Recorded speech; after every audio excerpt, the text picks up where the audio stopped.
your mobiles or put them on silent, please. And everybody say this with me. This is my Bible. It is the Word of God. I believe in it from Genesis to Revelations. I believe I have what it says I have. I am what it says I am, and I can do what the Bible says I can do. I'm ready to receive the Word of God, and I will never, never be the same again in Jesus' name. Hallelujah. Give me some music, please, brother. Okay, go to the book of John chapter 11. Praise God. How many of you were here for the teachings that I've done about grace in the last Mashilo? Grace. How many of you have heard about the teachings on grace? How many of you missed it? Okay.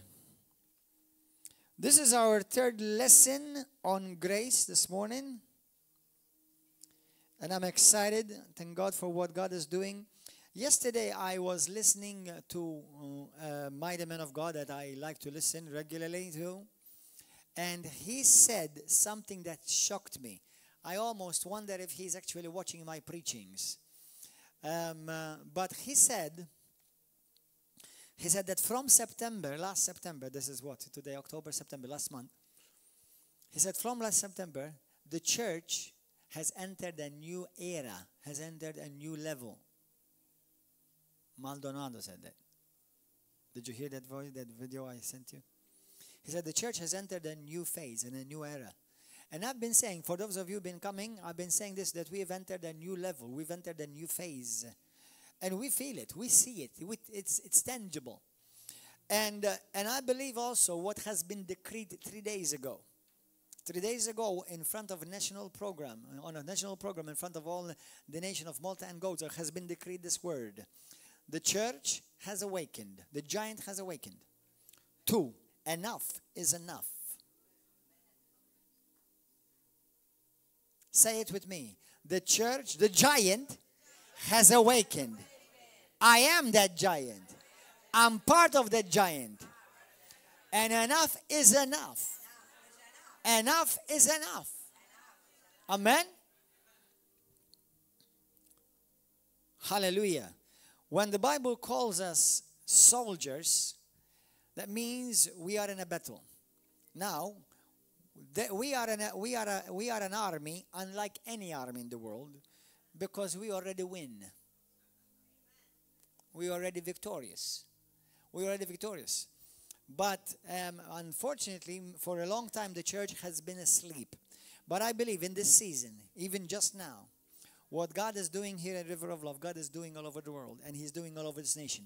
I'm going to tell you, brothers and sisters, this is prophetic. This is by God. The church has awakened. The giant has awakened. Many Christians have had it. Done. Satan, your head goes in Jesus' name. That's it. Amen. And I encourage you in this time that you read the book of Acts. You read the book of Acts. Because many people have a very wrong concept of what a church should look like. The church is not all gooey. If you read the book of Acts, the church was so powerful that the world feared them.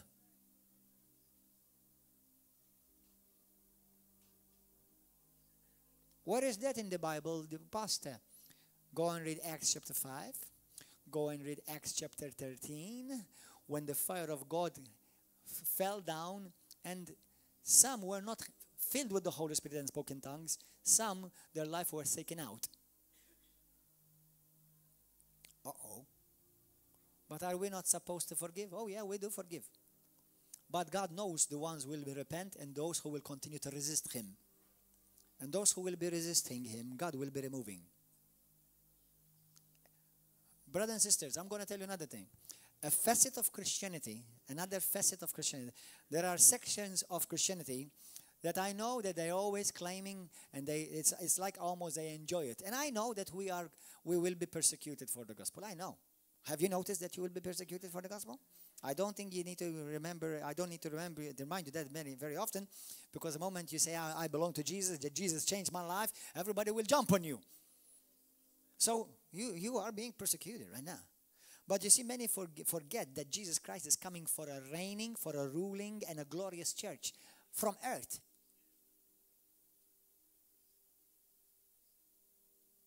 Did you get that? The Bible says Jesus Christ is coming for a glorious church, a ruling, a reigning church, not a terrified church hiding. That means God is doing that in you and me now, not when we die and enter heaven, the pearly gates. Amen? Now we do it always with the word. We do it always with the truth. We do it always with love. But God knows those who will repent and those who will continue to be a hindrance to his gospel. And God wants all of Malta and Gozo to be saved and covered by the power of God. And that's exactly what's happening. That's why Satan has kept attacking you, because he believes in you. And every time that the enemy has come against you, he's automatically telling you, you are better than me. Thank him. When the enemy attacks you, he's automatically attacking you because he believes in you. And he's telling me, he's in a sort of way telling you, you are better than me, so let me try to stop you.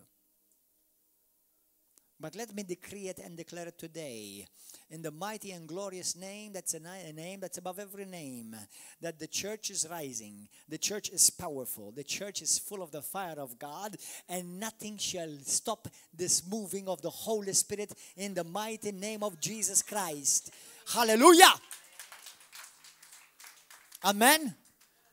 And say this with me, say, I will not fear, I will not be intimidated, I will not quit, and I cannot be defeated in Jesus' mighty name. Satan has no part in me. He has no claim in me. I am marked by the Holy Spirit. The fire of God is upon my life. And everything that will try to hinder me will be removed in Jesus' mighty name. Amen. Believe that. Listen, when Jesus came the first time, they saw a baby. They saw a lamb. But we're approaching the second coming of Jesus, and he shall appear as a mighty lion. Do you understand? The church is getting hotter because he is drawing closer. Let me decree it again. Let me decree it again over Malta and Gozo and over all of the Mediterranean and all of Europe in Jesus' name. The lion is drawing closer. That's why the church is getting hotter.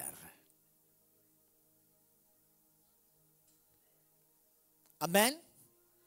Go to John chapter 11 now. The message that I have with you today for you is about when grace met Lazarus. This grace.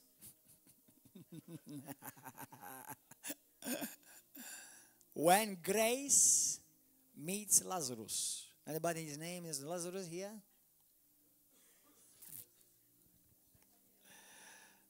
Now, interesting. Grace, what does grace mean? I shared with you in the past 2 days, and I've said it many times, but I'm going to repeat myself because, you know, by repetition, it's easier for us to remember. When we declare something, when we repeat something, it's easier to enter our psyche. You see, when somebody says to you, you are brainwashed, and tell them that's because your brain dirty. You need a good washing. Amen. Hallelujah.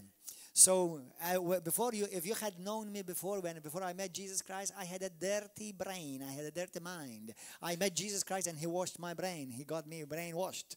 Hallelujah. Before I was filled with filthy thoughts, bad thoughts, murderous thoughts, filthy, disgusting thoughts. When I encountered the Lion of the tribe of Judah, I didn't encounter a baby Jesus. I encountered the King of Kings. He changed my mind. He changed my mouth. He changed my talk. He changed my action. You see, I know who I am without him, but hold on, I know who I am in him. My boldness does not come from Gordon John Manché. My boldness comes from the throne of heaven. And we declare it all the time, but many people don't know what they're talking about because all they're doing is parroting. Thy kingdom come, thy will be done on earth as it is in heaven. And that was something that Jesus prayed and fulfilled. Every time now we say it, we're not asking, no, we're decreeing. We're saying what it is. Because his kingdom has come. Jesus Christ has come. He is the king. The Bible says that every time you go and preach the gospel of the kingdom, tell them the kingdom of God has come. When did it come? 2,000 years ago, at least 2019 years ago, at least if you start counting from the time they started counting. But approximately they say about 3 or 4 years later they started counting. So at least over than 2020 years ago, the kingdom has been upon this earth. Do you understand? And the kingdom is getting brighter, it's getting more powerful, and that's why Satan wakes up every morning and have a diarrhea. And every time you and I wake up, Satan says, "Oh no, he's up again." Every time I wake up, the devil says, "Oh no, he's up again." Now, if he's not saying that about you, that means you're not a threat to him. Amen?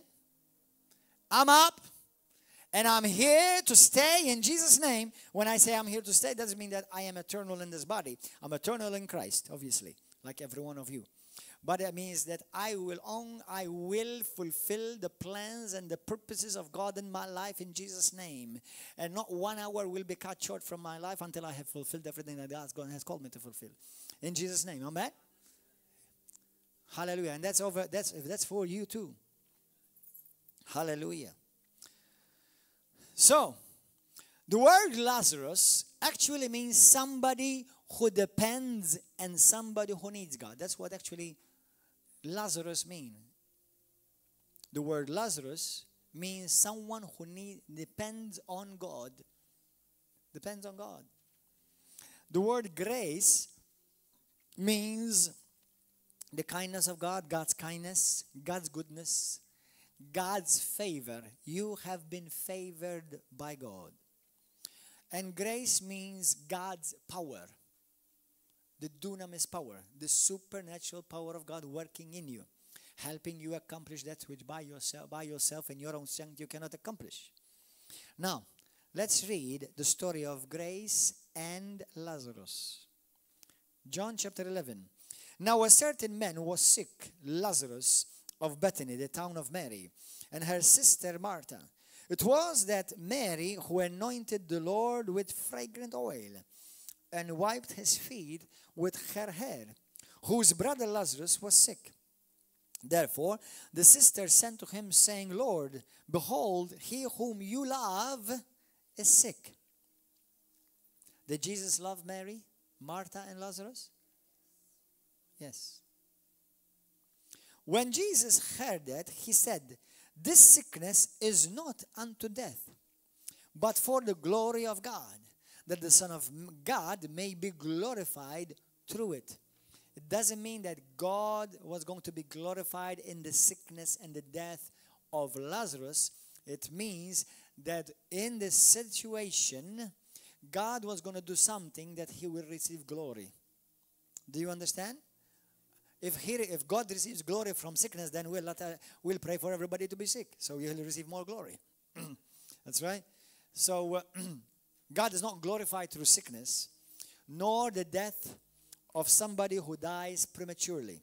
Obviously, if Jesus Christ does not return in our age, yes, we will die in this body. But the Bible says that precious is the death of his saints. Precious is the death in the eyes of God of his loved ones. And the moment we exit this body, we will be in the presence of God instantly. Hallelujah. Praise God. So, we know that Jesus loved Mary, loved Martha, and they were brothers and sisters, and Lazarus. And when Jesus heard that, he said, "This sickness is not unto death, but it's for the glory of God, so the Son of God may be glorified through it." Now Jesus loved Martha and her sister and Lazarus. So when he heard that he was sick, he stayed 2 more days in the place where he was. Imagine you are in desperate need. You need God's intervention in your life.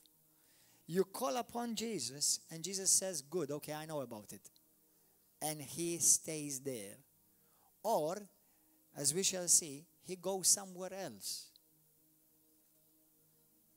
Did you get this? The disciples said to him, "Rabbi, lately the Jews sought..." Verse 7, after this he said to the disciples, "Let us go to Judea again." So he didn't go. He didn't want to go. He didn't go where Lazarus was. He was going somewhere different. The disciples said to him, Rabbi, lately the Jews sought to stone you, and you are going there again? Jesus answered, are there not 12 hours in the day? If anyone walks in the day, he does not stumble, because he sees the light of this world. Obviously, we know that the light of the world is Jesus. If anyone walks in the night, he stumbles, because the light is not in him. And these things he said, and after that he said to them, our friend Lazarus sleeps, but I go that I may wake him up. The disciples said, Lord, if he sleeps, he will get well. However, Jesus spoke of his death, but they had thought that he was speaking about taking rest in sleep. Then Jesus said to them plainly, Lazarus is dead. Brothers and sisters, Lazarus is something in your life that has died. Lazarus is that someone, maybe. It's a relationship. It's a marriage relationship. Maybe it's children who have walked away from your home. Children have walked away from the Lord. It's a business. It's a job. It's a desire that you had and it has died. It's a vision that you had from God, but because of something that happened, it has died. Lazarus is, to you and me, is something that looks impossible to raise again. It could be a relationship with a parent. It could be a marriage that was supposed to be united in Christ, but it has gone bad. It looks totally dead. It looks a situation that's beyond impossible that will ever be raised again. It could be a son the doctors have given you over to the mercy of the sickness or the disease or the pain or the ailment you have, because they said to you there is no healing and there's no cure for the sickness in your life. So they just killed you. They killed you by what they said. Everybody's pitying you because your Lazarus has died. You see, there are people among you, you've had a dream. You may even have desired to start a business of your own. But you started and it died. But you knew in your spirit, this is something God wanted me to do. And everybody's telling you, leave it, it's dead now. And that's why it's called Lazarus. Because Lazarus means someone who needs and depends on God. Any one of you, you've had a dream and a vision, or you've had a business, or you've had a relationship, or you've had a marriage, or you had, I don't know, maybe your boss, or a purpose and a vision in your life, and it has gone dead. And you know it's an impossible situation in your life. Lift up your hand. Do you have an impossibility in your life? That's your Lazarus. That's your Lazarus. But you see, when grace meets Lazarus, the glory of God is revealed. When grace meets Lazarus, you see, if you have a Lazarus, introduce Lazarus to grace. Because only when Lazarus meets grace, the glory of God will be revealed. Many have given up on you. Many, they have discouraged you. Oh, just forget it, brother. Oh, just forget it, sister. Oh, no, no, no. I have a Lazarus situation, and I'm going to bring my Lazarus to my grace, to the grace of God. Why is grace? Because grace is an expert in impossible situations. You see, the grace of God means the grace of God is brilliant. It shines in impossible situations. You see, Jesus once said to his disciples, He said, with men to be saved, it's impossible. But with God, nothing is impossible. We were an impossible case. You were an impossible case. When your wife told you, man, you're impossible. Oh, hallelujah. Introduce your husband to grace. When your husband said to your wife, you are an impossible situation, introduce your wife to grace. If you have a child that you can't control, you cannot discipline, you need to get your child to meet grace. That's a word for you. Your name is grace. You have a situation in your life. You need to introduce that child that you told me about with the grace that I know and that you shall meet today. Amen. Hallelujah. Let's continue to read. Then these things he said, after that he said to them, our Lazarus is asleep. Go to verse 16. Then Thomas, who is called Didymus, after he told them, let's go to Judea, he said to his fellow disciples, let us go with him, that we may also die with him.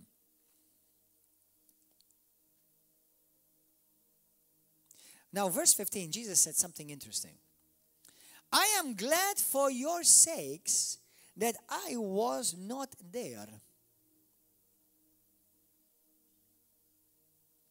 It doesn't make sense to me and you. Why should I be glad that in the situation that I went through, Jesus did not intervene? Why should I be glad? What about me, Gordon Joe Manché? Why should I be glad that while I was going through difficult situations, Jesus did not right away intervene when I told him, help now, Lord? But he allowed me to experience the death of my Lazarus. Why is it? You see, the thing is this. Many of us think that when we finish, God finishes. You see, what we need to remember, when we finish, God begins. Our end is God's beginning. Hallelujah. Do you feel the Spirit of God here in this place? The anointing is very strong right now. It's anointing for miracles. There is an impossible situation in your life that God is going to raise up brand new. It may be a health issue. It may be a financial issue. It may be a relationship issue. And you had to live with the pain. Why is Jesus not coming? Why is Jesus not answering? Can I tell you a mystery? Once I preached about the mysteries of the kingdom of God. Maybe I should do it again because it's very beautiful. I had a series that God gave me revelation about the mysteries of the kingdom of God. Let me give you a mystery. You see, now, God never leaves us, not forsake us. The Bible says that. He never leaves you and he never forsakes you. But that God is sometimes silent. But it doesn't mean that he's abandoned you. As a matter of fact, if you're a Christian, that's an impossibility because he lives on the inside of you by his Spirit. But sometimes he is silent and you're wondering, why is God not answering me? Why is God? You know what? That's because you have a Lazarus situation. And he wants to bring glory through that. And until it dies, he cannot receive the glory and manifest his glory like he wishes. Now let me tell you an incredible key mystery to the kingdom. You see, when we feel like God has withdrawn from us, now that's number one, is not the truth. It's never the truth. But that's what we perceive. We have that perception as if God has withdrawn from us. You see, you know what it stirs inside of you? A hunger. When we feel like God has withdrawn from us, something on the inside of you that God will cause in you, he will cause a hunger inside of you to search for him more, to seek him more. How many of you have had a situation where you felt, now, Lord, I want to see you. Lord, I want to hear from you. And you draw closer to the Lord. You fasted. You prayed. You read more the Bible. How many of you that? Wow. Satan thought that by God remaining silent, you're going to reject God. But God is always the master planner. What God did by withdrawing away from you, He stirred a divine hunger on the inside of you to seek Him more. And those who will seek me diligently, they will find me, says the Lord. Hallelujah! Do you get that? When you feel God has withdrawn from you, which is never in reality, never with us, because He's always with us. But that means, oh, I know what you're doing now, Lord. Okay, you're setting up a Lazarus situation, aren't you? You're going to bring glory, you see, because had you answered me before, it would have been just another healing like you do every day. But raising Lazarus from the dead, you're going to win a whole town or city or country or nation. Do you understand? You see, we're in that season. The Spirit of the Lord is speaking right now. Listen. We're in that season of Lazarus. We're in that season right now. The church is in that season. Say it with me. The church is in that season. The church is in the season of Lazarus meeting the grace of God. And in the season, you're going to see impossibilities turning around and coming to the surface and being raised up. And the glory of God shall fill this land. Hallelujah.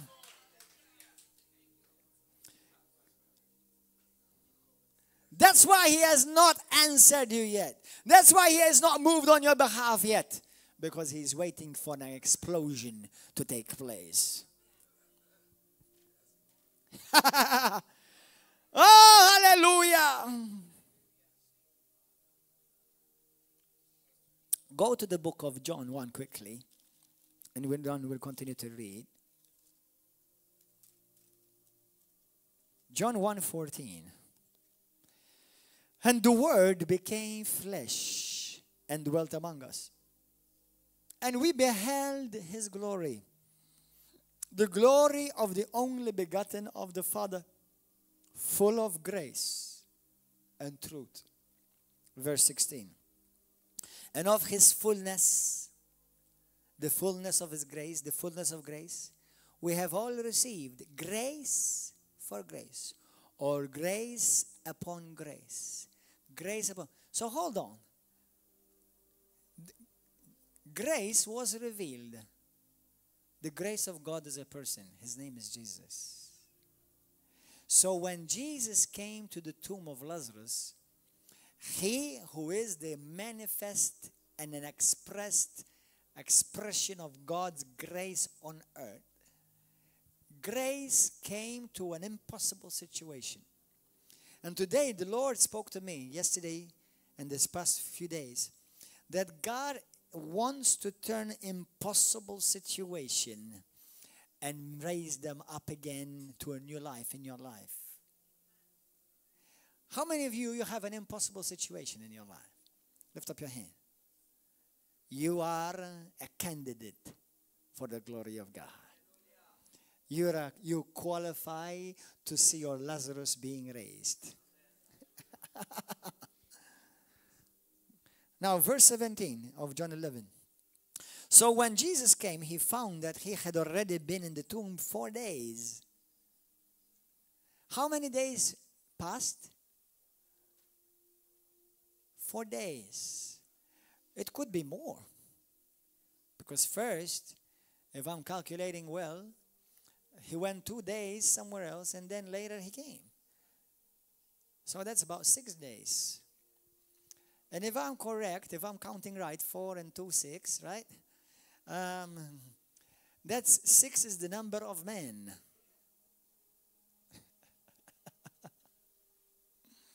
Hallelujah.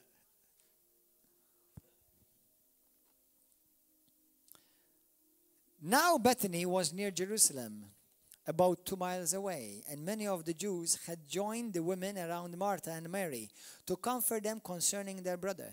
And Martha, as soon as she heard that Jesus was coming, went out and met him, and Mary was sitting in the house. Now Martha said to Jesus, Lord, if you had been here, my brother would not have died. But if Jesus had been there before, this incredible miracle would not have been done. And the glory of God would not have been manifest. But even now I know that whatever you ask of God, God will give you. Jesus said to her, your brother will rise again.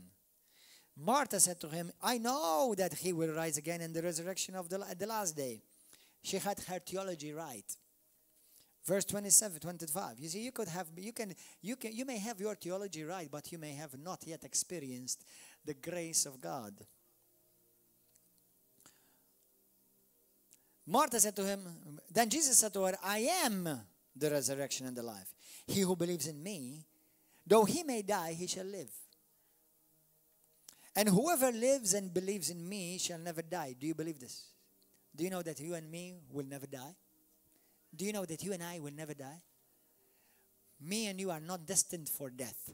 We are destined to get transferred. We shall not see death. We shall only be transferred. To a saint, there is no death. It's just a transfer. Absent from this body, present with the Lord. Instantly. And it's so real, the transfer is so real, that many who have had this transfer, that from the world's perspective, they call it dead. From eternity's perspective, they call it life and resurrection and a transfer. Many who have died, they think they're still on the world. They still think they're alive. But they only a little bit after they realize actually they're in heaven. That's why Paul said in 2 Corinthians chapter 12, I was caught up in the third heaven, whether in the body or outside the body. I don't know. It was so real.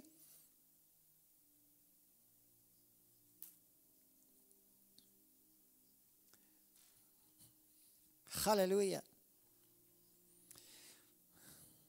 Now, 27. And he said to her, Lord, yes, Lord, I believe that you are the Christ, the Son of God, who is to come into the world. Verse 28. And when she had said these things, she went her way and secretly caught Mary, her sister, saying, the teacher has come. Come quickly. As soon as she heard it, she arose quickly and came to him. Now Jesus had not yet come into the town, but was in the place where Martha met him. Then the Jews who were with her in the house and comforting her, when they saw that Mary rose up quickly and went out, followed her, saying, she is going to the tomb to weep there. And when Mary came where Jesus was and saw him, she fell down at his feet, saying, Lord, if you had been here, my brother would not have died. Therefore, when Jesus saw her weeping, and the Jews who were with her weeping, he groaned in the spirit and was troubled. And he said, where have you laid him? They said to him, Lord, come and see. And Jesus wept. Grace is also moved with compassion. Grace is moved with the compassion, supernatural compassion of God. Grace, I told you two lessons ago. Grace is the kindness of God being manifested toward you. He is giving you something you don't deserve. And some of them said, could not this man who opened the eyes of the blind also have kept this man from dying? And then Jesus, again groaning himself, came to the tomb. It was a cave and a stone laid against it. And Jesus said, take away the stone. Martha, the sister of him who was dead, said to him, Lord, by this time there is a stench, for he has been dead 4 days. Jesus said to her, did I, Grace, not say to you that if you believe, have faith, you would see the glory the miracle, the goodness of God. Then they took him away, they took away the stone. Now, isn't it interesting that Jesus Christ, whom himself also the Bible calls, he is called the rock of ages. He's the rock upon which the church is built. He's the cornerstone. He is the rock that was in the desert when the Israelites drank from it. The Bible says that. Could he have not also said, the Bible says there's only one rock, he is God. Could he have not said also, rock move? Why did he ask them to move the rock?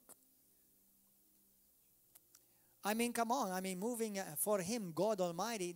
Remember, Jesus Christ was God Almighty in the flesh. That's what the Bible says, Revelation chapter 1, verse 8 and verse 18. He is the Almighty God. Could he have not said, rock, move? He told them instead to move it. Let me tell you something, brothers and sisters. There are certain things that God has been waiting for you to move. There have been certain things that God has been asking you, stop that relationship. There have been things that God has been telling you, do not go that place anymore. There are certain things that God has been telling you, do not do that anymore. You're hurting yourself. You're wanting me to heal you, but actually on this, you leave church and then you hurt yourself again. You see? Now let me tell you a secret of the kingdom, another secret. You see, grace is the power of God working in you, helping you accomplish that which by yourself you cannot accomplish. But then why faith is necessary? So that you can do what you can do. You see, Jesus Christ could not have told Lazarus, raise yourself up. He was dead. So there are certain things that you need the grace of God in your life. You can do nothing about them. They're dead and they stink.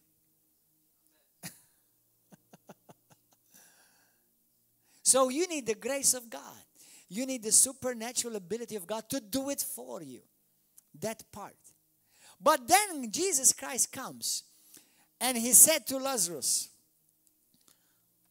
Lazarus, come forth. That's the call of grace. That's the call of the supernatural grace of God. That's God favoring you. That's God giving you something you don't deserve. The unmerited favor of God. God did something for you that you did it, that he did it without you. He didn't do it through you. He did it for you completely. That's called salvation. We are saved by grace through faith. It is not of ourselves. It is the work of God. It is the grace of God. Nobody can say, oh, I saved myself because I'm good. That's what Ephesians chapter 2 verse 8 and 9 says. So the grace of God will do something that you cannot do. But then the Bible said, look what it says. And he who had died came and bound hand and foot with grave clothes, and his face was wrapped with a cloth. Jesus said to them, loose him and let him go. Number one, brothers and sisters, if you're writing, you may write this down. Grace enables you to do the impossible. You see, every impossible situation in your life, you need the grace of God in it. It's not how good you are. It's not how much church you come, although you come to church. It's not how much tithes and offerings you bring to God, although you do that too. But there are situations in your life you completely and totally, assuredly and affirmatively need the grace of God because it's dead. Now, I'm about to say something that may sound funny. But you see, it's funny to us who hear it. It may not be funny for somebody who's going through it. There are couples married, because if you're not married, I can't believe God for this miracle for you. There are couples that they are married. Maybe even their sexual relationship has died. And people have told you it's an impossible case. You see, you need the grace of God. Maybe there are couples who are married and they're believing God for children. They said to you, you have a womb that's dead. You have eggs that are dead. And God is saying to you, you need the supernatural grace of God to invade that womb, because Lazarus is going to come walking out of there. Do you understand? You may have a marriage that has fallen apart, and you have given up. You know, I meet people, and they say this to me, Pastor, me and my wife, or me and my husband, there's nothing anymore. We just live under the same roof, but there's our relationship, our marriage is dead. This message is to you. God is saying to you, it's time for your Lazarus to meet the grace of God. Hallelujah! Thank you, Jesus. Grace compels you to do the impossible. Grace moves you to do the impossible. Now listen to what happens. Many of us will go through an impossible situation, and instead of we go to the grace of God, we surround ourselves with criers. People who will pity us and feel sorry for us. But what don't you realize that actually is happening to you is they're going to allow you, and they're going to keep your Lazarus dead. Tears don't raise the dead.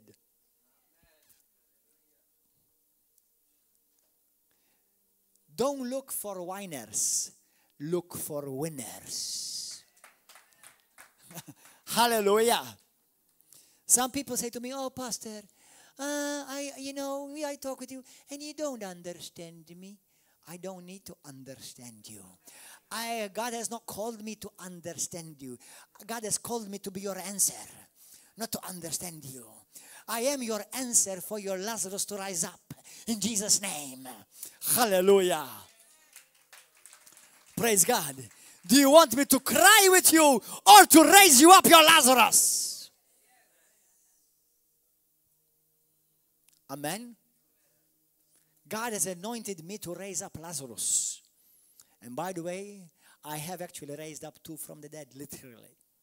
When I say I, it's not me, but it's the grace of God in me. Do you understand? As a matter of fact, I want to show you something. Go there. Go to 1 Corinthians 15.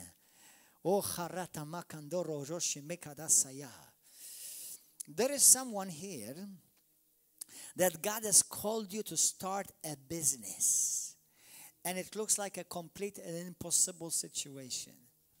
But it's been on your spirit, it's been on your heart, it's there. You know there's something in that cave. You know that Lazarus who wants to rise up, but because of fear,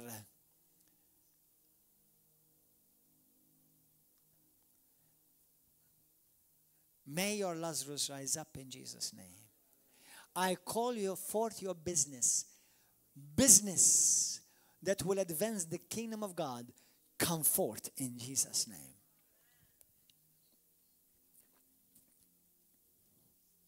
A marriage relationship.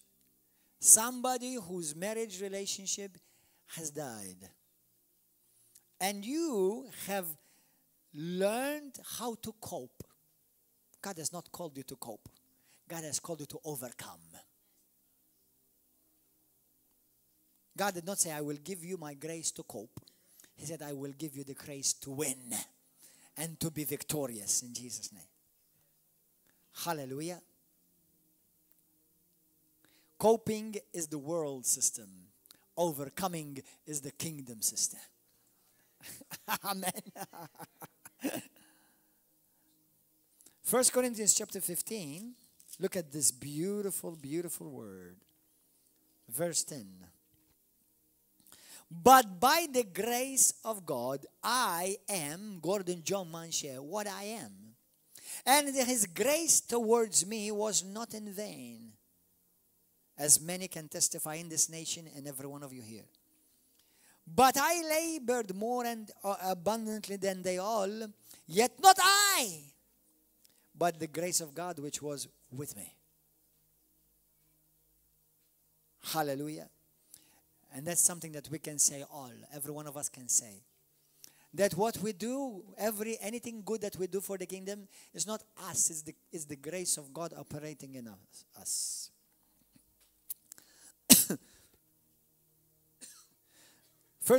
John 11,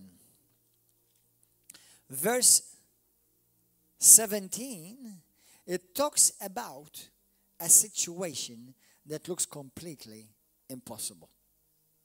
And God is saying to you, He wants to raise you up. He wants to give you a new life. He wants to give you a new hope. Don't give up. Now, if you go to Romans 4, go there quickly, Romans 4. Romans 4:16. Therefore it is of faith, and that it might be according to grace, so that the promise might be sure to all of the seed. So, therefore it is of faith, that it might be according to grace. You see, where grace is present, faith is released. Listen to this, brothers and sisters. You see, grace is what God does for you, but God's grace working through faith is what God does through you. Now listen to this. According to Ephesians chapter 2, verse 8 and 9, the Bible says that even faith is a gift. That means without the grace of God, you and I cannot believe the gospel. Do you understand that? Had we been able to believe the gospel without the grace of God, we had been saved far long before that. But we could not be saved. We could not save ourselves. Even our good intention, even if our good efforts could not save us. It would not ever have been able to qualify us so that we receive eternal life. It was the grace of God released towards us. It stirred within us a response of grace that is seen through faith. Now listen, when the grace of God comes, Jesus Christ comes, we answer by the faith of God which He put in us. Brothers and sisters, did you know that every one of you have the faith of God? Every one of you. What are you doing here otherwise? People of faith are not here this morning. Sorry, people who are not of faith are not here this morning. It's people of faith who came here this morning believing that they will be hearing God. No, they believe that they will be hearing God. And just in case if anyone is misunderstanding me, I'm not Him, but He's definitely speaking through me this morning. Do you understand? Hallelujah. Now listen to this. Grace of God will raise up your Lazarus, but it's your faith that will remove the grave clothes. Did you hear that? You see, Jesus Christ could have brought him out of the tomb dressed in a suit with a nice tie, and all shining. You see, when Jesus Christ got you born again, He raised you from the dead. He gave you a brand new life, but then He said, now do something. You see, some of you are believing God for a healing, for a miracle.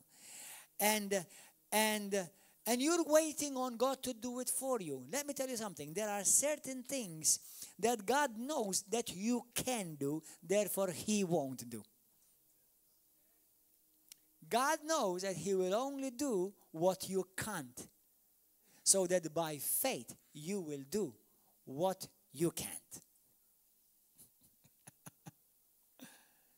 You see, God gives us the grace so that He will do for us what we cannot do. But then He gives us the faith so that we activate that faith and we see the glory of God manifest in our lives. You see, now let me tell you another powerful truth. Grace for us, there are two, at least today I can think of at least two facets of grace.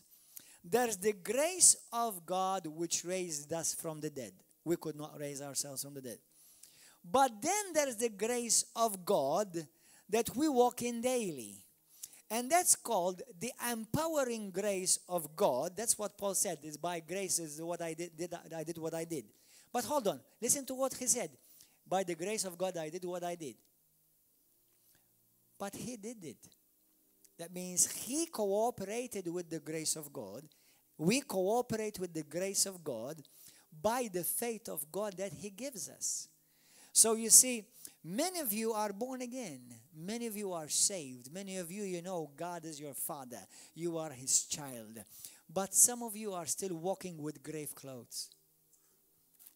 Your grave clothes could be your cigarettes still control your life. Pornography still control your life. Perversion still controls your life. Fear still controls your life. Bad habits, bad vices, they still control your life. Why? Those are your grave clothes. Jesus said, you quit it. You don't go there. Well, Pastor, I can't help it. I must go anyway. No, you can't help it. You've got the grace of God that enables you to do that. You see, people who take drugs don't come to them. They go to it. They go to it. I've never seen any drugs flying and finding somewhere. I've never seen any cigarettes fly and then land in somebody's mouth. You see, they had to go and buy cigarettes. They had to go and match up a light. They had to put it in their mouth. You see, you did it. And that's where God holds you accountable. But, oh Lord, you see, brothers and sisters, stop making excuses. Let's take all our grave clothes off. There are certain people that God said, stop meeting with them. They are a hindrance to you. You see, you know, they are the only people that I meet with are those who are already saved, and they grow me and they encourage me, and those that need saving, and if they don't, then they will continue to drown. Do you understand? I don't just meet people just for the sake of meeting people. I meet people either for me to be built or to build them. If none of those things are being accomplished, I won't be meeting them. You understand? And that's where the grace of God is operational. And that's where the glory of God is revealed. Do you want to see the glory of God this morning? You have a situation. How many of you have there's one person. Now, I may have had it said this before, but I just hear it in my spirit again this morning. Maybe somebody needed. But somebody, you've had a blare in front of your eyes. Somebody who's had a blare in front of his eyes. Blare, zlieġa. In front of...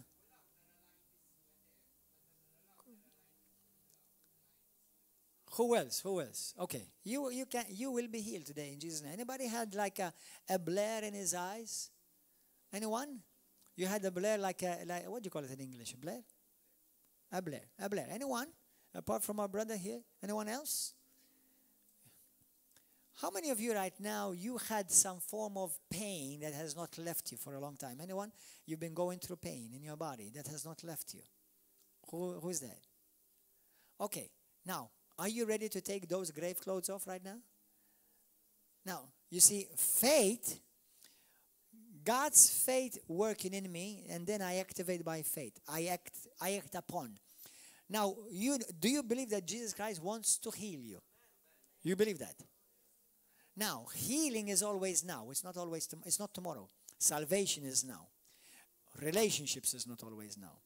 Situations is not always now, because there are many other things that have to take place. But when it comes to healing, you can rise up and claim it now.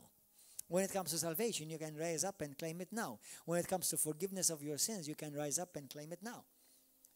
But when it's a marriage situation, now you start believing God for now, but the husband needs his heart to be changed, or the wife's heart needs changing. So that's a situation that needs to be worked out. That's where the situation sometimes it has died and now it stinks. Okay? But God will meet you at the point of your need with the grace that He provides. Now, who's that has a pain that you've been suffering from for a long time? You? Okay, about all three of you, rise up. You see, the grace of God is abundant to meet all of the three of your needs. 4 needs. Amen. Hallelujah. What is it, brother? Nerves. They affect you even on your shoulders. They affect you even your head. from your tooth. Okay. You, sister, what do you need? Your neck and your back. What's wrong with that? 3 slip disc. 2. 3 prolapses. You, sister, what do you need? Your shoulder. It's been hurting you for a long time? Neck and shoulder. It's been hurting you for a long time? Into, brother. Shoulders. It seems like all related to neck and shoulders. Into. Stomach. Pain. It's been going for a long time. Is it an ulcer? It's an ulcer, like a sort of ulcer. Okay. Put your hand on your belly. Put your hand on your shoulder. The husband of our dear sister. Put your hand upon her shoulder. You. Where it's hurting. I think it's the other one that's hurting, no? Both of it, all back. Put your hand on your back. Put your hand upon him. And put your hand on your eyes. Put your hand on your eyes. Hallelujah. Praise God. Now, what I want from you is you thank the Lord right now for healing you. Okay? What's happening? Grace activated by your faith. Now, God will do what you can't do, but faith will do for you what you can do. That's why many times Jesus said, let it be done according to your faith. Now, grace will raise you up, but faith will grab the bed and take it. Faith will remove the grave clothes. Okay? Now, Father, in the mighty name of Jesus, we speak. Everybody, stretch forth your hand over these people. Thank you, Father, in Jesus' mighty name. Thank you, Lord, for your goodness. Thank you for the grace of God present in this place, manifesting in this place. And the glory of God shall be revealed, because the glory of God is the goodness of God. And Lord, I thank you that you heal Jeffrey's eyes right now. We command that blur, that black line that he used to see, that he shall see it no more in Jesus' name.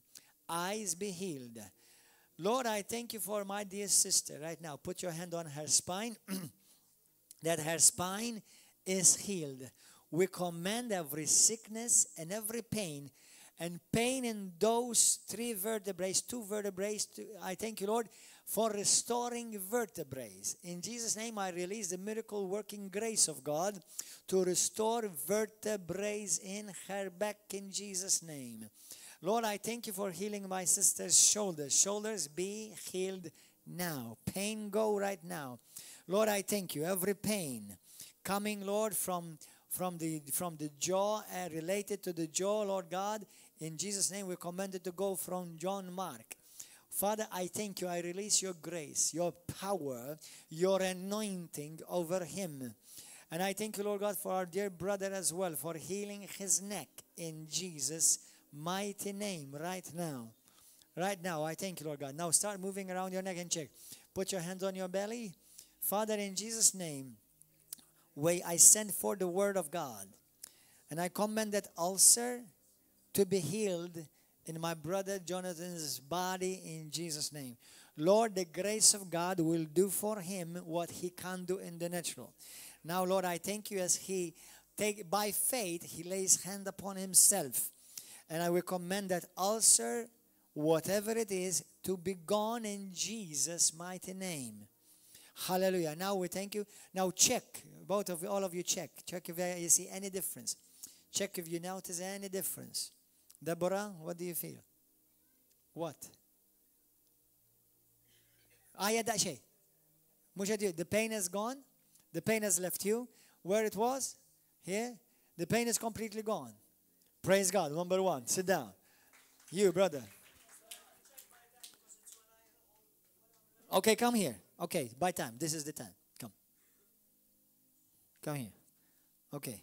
Bend down in Jesus' name. The pain go right now. Well, I feel no pain.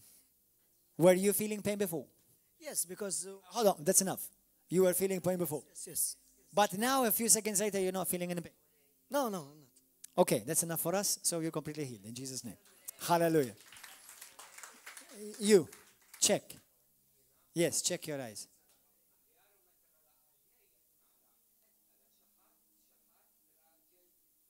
Amen. Thank you, Holy Spirit. Thank you, Lord. So you're seeing like a light, like a figure with light. Amen. Amen. Thank you, Holy Spirit. Amen. A figure surrounded with light. But how are your eyes right now? You see better? You sure? You are sure? Check again. Check again, brother. Check again. You're not seeing the line? Are you seeing the line anymore? Okay, stay like that. It's going to completely be gone completely. You, sister, you check your back. You're not feeling your pain anymore. You're feeling numbness right now, so it's different. It's different. Okay, numbness sometimes means the presence of God is working in you right now. Raġa arġa poġġi dek fuqa u inti sessek manda dak il-numbness jitlaq. Fizem Jesu Kristu. Inti, brother, inti l-raġel tagħha, dik hija l-proprjetà tiegħek u ħsebha daġi. Hallelujah. You, brother, how are you? There's improvement. How much from 1 to 10 the improvement? 8. Well, okay, 2. Okay, just a few more seconds, you'll be completely gone. Check again. You, brother, can you tell any difference? Mintix tħoss bħalissa. Trid terġa' tħossa wara jew ma tridx? Le, mela f'isem Jesu Kristu jgħid warajja grazzi mulej tal-li fejjaqtni u minix ħanerġa' nħossa. I will not feel it again in Jesus' name. So right now, you said right now, he just said that he's not feeling the pain anymore. So right now, listen to me carefully. I'm not going to teach a long time about this. Listen, God's word is the utmost, ultimate, highest truth. Now, symptoms sometimes will come and knock again. But don't say, I didn't get healed. No, don't say that. Say, no, pain and sickness and these are not yours. Healing is yours. Amen. So in Jesus' name, if symptoms come again, don't say, okay, I guess I have to accept it. No, in Jesus' name. I've been healed today. Mark it in the calendar. I've been healed. Jesus Christ today healed me. Check that numbness again. You are free. Are you sure? Come here quickly beside me. Come here, run quickly. Hallelujah. Does anyone have some type of xejdu la bħalsa? Għandkom xi knot, isek għandek xi knot f'ġismek? Oqda? Anyone has like a knot in your body somewhere? Anyone has a knot in your body? Don't be shy. Don't be shy. It doesn't matter where it is. Do you have a knot? Anyone has a knot? I hear in my spirit. Tell us exactly what happened. Rise up, stand up. When you are praying, I obviously believe that I'm going to be healed. And I start feeling numbness from top to bottom. And then I feel like something got in place. I don't know. Something got in place. You know, you want me to tell you what happened to you? In Jesus' name, this is what happened to you. Your spine has been arranged and fixed. The angel of God touched your spine and he fixed your spine and every vertebrae was completely made whole. This is what I declare and decree over your life in Jesus' name. You receive it? You believe it? Hallelujah. Praise God. Now, hold on. Were you able to bend before? Were you able to bend before? I do things, but I learned to cope with the pain. Now, today you're going to start living with the healing. Amen. No longer with the pain. Now, try to bend over. Try to check. I will. What? Shay, nothing. I feel nothing. Honestly, I feel nothing. Honestly. Okay, listen, I'm going to tell you something. Stay there quickly. You see, what the Holy Spirit showed me in my spirit just this week, that the Lord was going to do recreative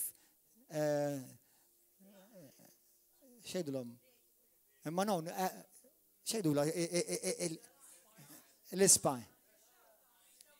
Le, misemiħor. Il-kiekel. What is that in English?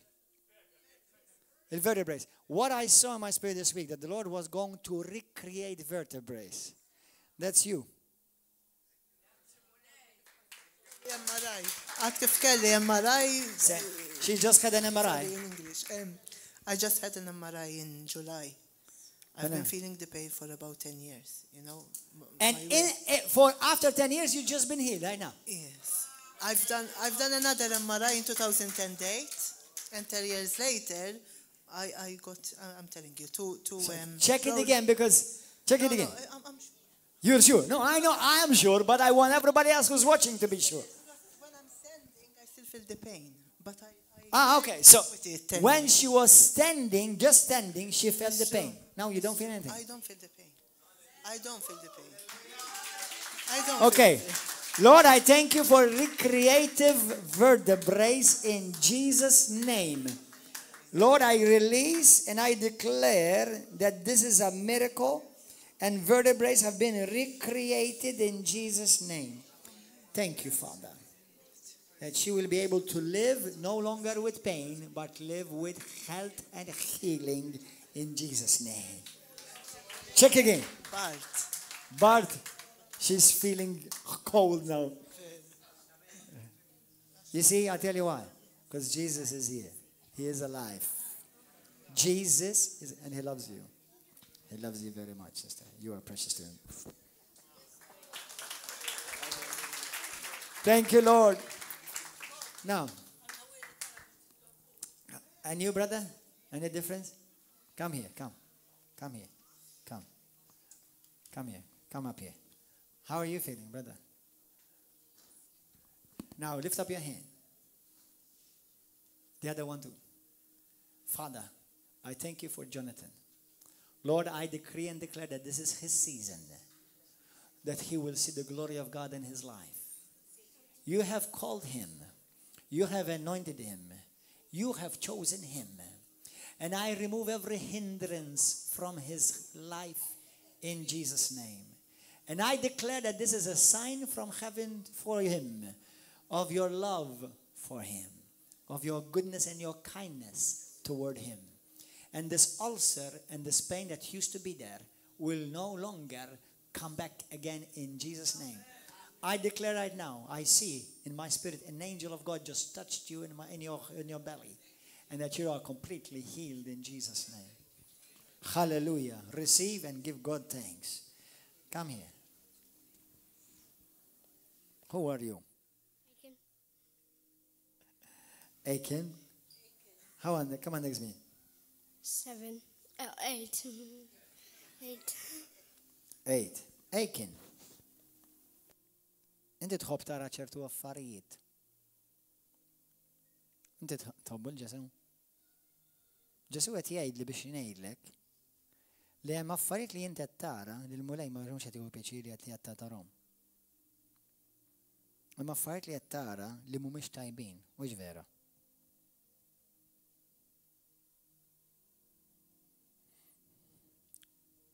U inti kont taf li qed tara dawn li qed tara mhumiex tajbin. Taf li Ġesu jħobbok? Taf li Ġesu jħobbok? Trid il-Ġesu jbierkek? Do you want Jesus to bless you?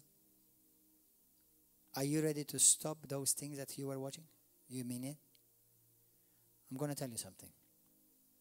How old are you? You're 7? 8? Just turned like my son. You see, let me tell you something. You see, God loves you. Jesus loves you. And the Lord has called you and he has chosen you.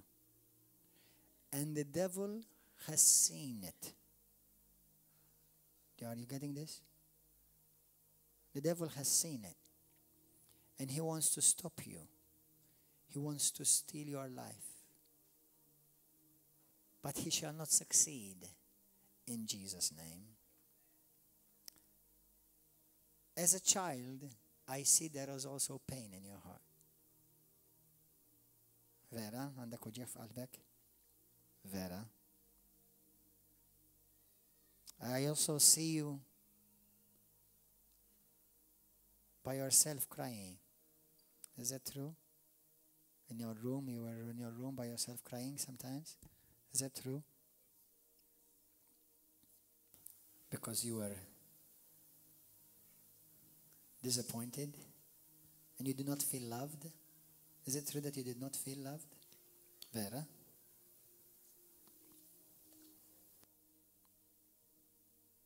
But you are loved. Your mom loves you. Your nana loves you. Now, do you want to serve Jesus? Vera, lift up your hand. Close your eyes from your heart. Close your eyes and say this with me. Say, Jesus, I want to serve you. Forgive me of all my sins. Heal my heart, Lord. Heal my pain. I believe you love me. You really, really love me, Lord. And from now on, I break every plan of the wicked one. Holy Spirit, touch me. Holy Spirit, the Holy Spirit is touching you. Receive, lift up your hand. In Jesus' name. Lord, every form of torment and oppression of the enemy against this child, every wicked plan against him, today, by the power that's in the name of Jesus, by the abundance of your grace, I break it off of Achan. Lord, I thank you that Achan is yours. Satan has no right over his life. I thank you, Lord, for healing him. In Jesus' name. Every complication, in Jesus' name, goes. I bless Achan in Jesus' name. Hallelujah. Shetchos, Achan, what are you feeling? Good. You're feeling good? Hallelujah. Thank you, Lord.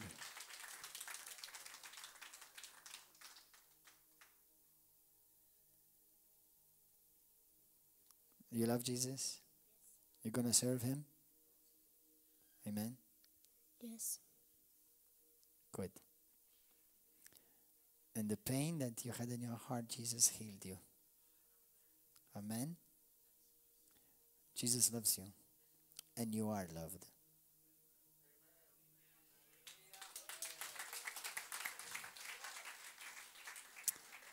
Let's all stand.